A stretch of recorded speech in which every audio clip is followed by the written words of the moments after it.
ತಡೆಯೋಕೆ ಬಂದ ಕೂಲಿ ಹಾಗೆ ನಮ್ಮ ಭಾರ ಹೊರುತ್ತಾನೆ.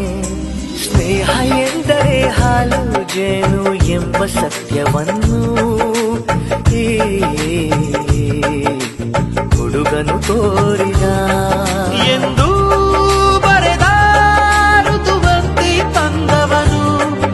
ಎಲ್ಲ ಗೆಲ್ಲೋ ಚೇತರಿಕೆಯ ತಂದವನು. ನಮ್ಮೊಳಗೆ ತುಂಬಿದ ಎಲ್ಲ ಉತ್ತರ ಆದರಿವನೇ ಪ್ರಶ್ನೆ.